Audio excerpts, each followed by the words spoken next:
We are united behind our president, George W. Bush, behind our country, behind the effort to seek justice, not revenge, to make sure this can never, ever happen again, and to make sure that we have the strongest unity in America that we have ever had. That's what I'm hearing in Iowa. I see it and hear it and feel it in every community that I have visited. Regardless of party, regardless of ideology, regardless of religion or race or ethnicity, there are no divisions in this country where our response to the war on terrorism is concerned. We are united.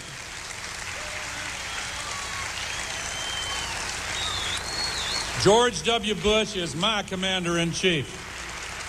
This country is more united than at any time I can remember in my whole lifetime. That was former Vice President Al Gore speaking to Iowa Democrats September 29th, 2001, a few weeks after the 9/11 terror attacks.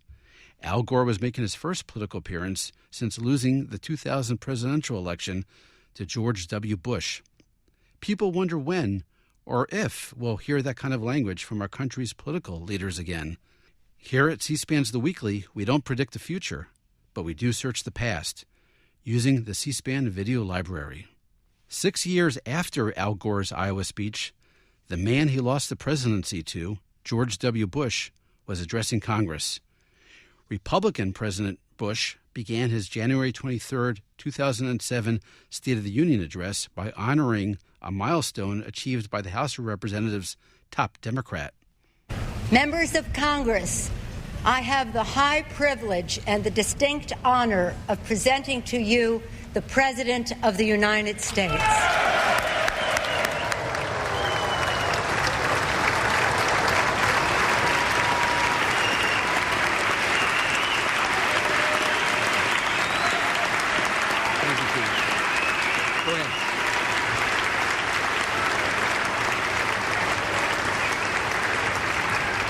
Thank you very much.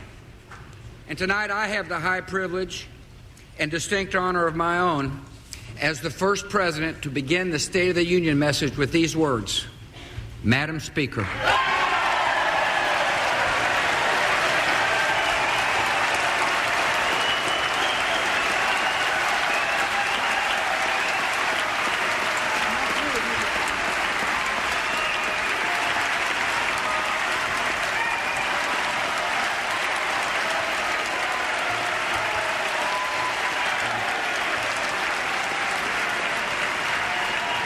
In his day, the late Congressman Thomas D'Alessandro Jr. from Baltimore, Maryland, saw Presidents Roosevelt and Truman at this rostrum. But nothing could compare with the sight of his only daughter, Nancy, presiding tonight as Speaker of the House of Representatives. Congratulations, Madam Speaker. Congratulations.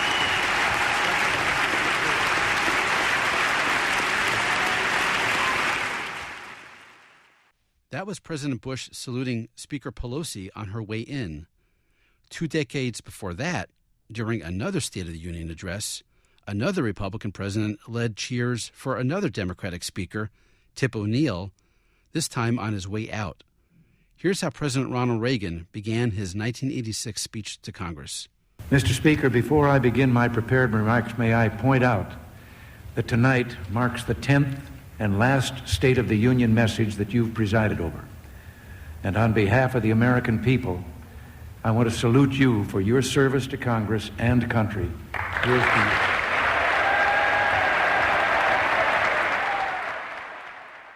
Let's go back even further for even more bipartisan cheers in Congress. This time, a lighthearted, quirky moment in the midst of big history. Ronald Reagan was elected president in 1980 when he defeated President Jimmy Carter. Jimmy Carter's running mate was Walter Mondale. Because Walter Mondale was a sitting vice president in 1980, he also presided over the U.S. Senate.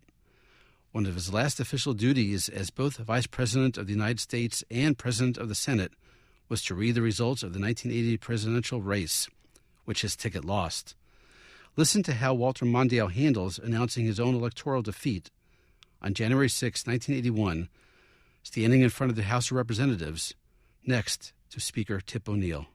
The state of the vote for President of the United States is as follows.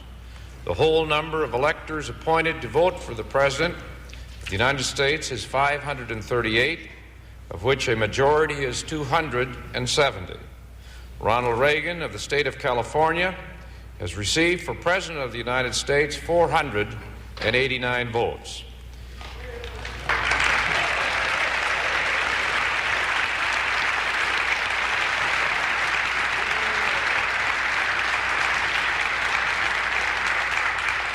Jimmy Carter of the state of Georgia has received 49 votes.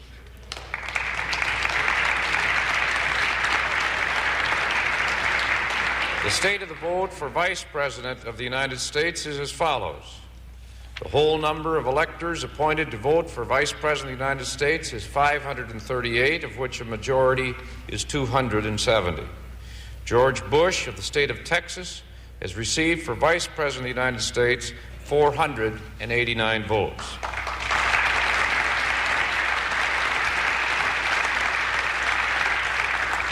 Walter F. Mondale of the state of Minnesota has received 49 votes.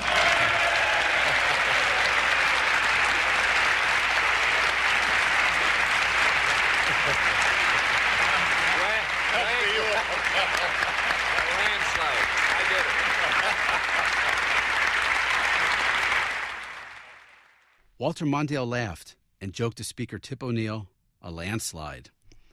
In 2016, another bipartisan chuckle for another Democratic vice president presiding over the U.S. Senate and on his way out. Joe Biden was ending 2 terms as President Barack Obama's vice president, and therefore his 8 years as president of the Senate. On December 7, 2016, the U.S. Senate paid tribute to Vice President Biden, who served for decades as a Democratic senator from Delaware. Among those with kind words about Joe Biden, Republican Majority Leader Mitch McConnell. Look for the good. Don't attack motives. It's the basis of a simple philosophy and a very powerful one. Vice President Biden says he views his competitors as competitors, not enemies, and he's been able to cultivate many unlikely friendships across the aisle. With Jesse Helms, with Strom Thurmond, with me. Over the years, we've worked together on issues of mutual interest, like Burma, and regarding the vote we just took a few moments ago, 21st century cures and the cancer moonshot. We've also negotiated in good faith when the country needed bipartisan leadership. We got results that would not have been possible without a negotiating partner like Joe Biden. Obviously, I don't always agree with him, but I do trust him implicitly. He doesn't break his word. He doesn't waste time telling me why I'm wrong. He gets down to brass tacks, and he keeps in sight the stakes. There's a reason Get Joe on the phone is shorthand for time to get serious in my office. The vice president is a likable guy, too. He's got a well-developed sense of humor. He doesn't take himself too seriously either.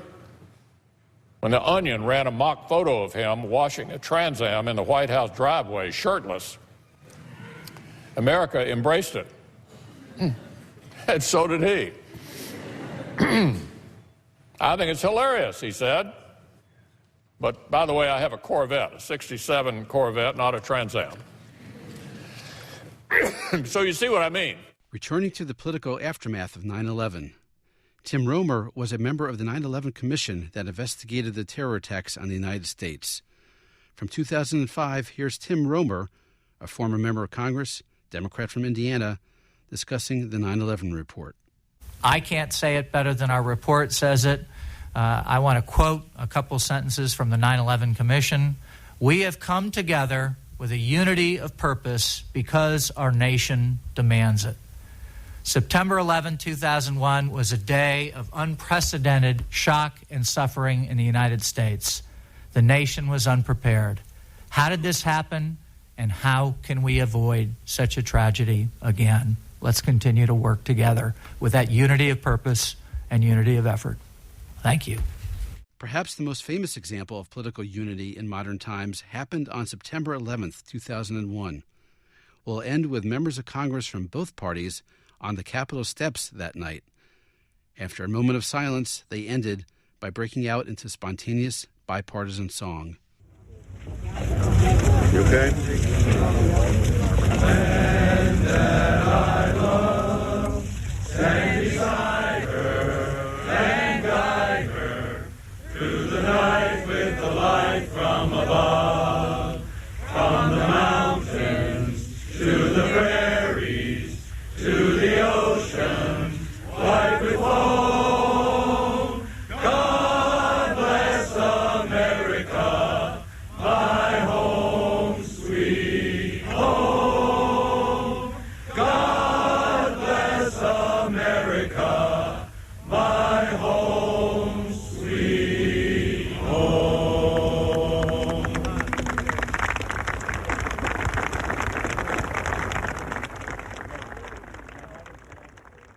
Reminder, you can do your own searching in C-SPAN's video library for examples of unity and bipartisanship among America's political leaders. Just go to cspan.org and use the search bar. It's free and no registration.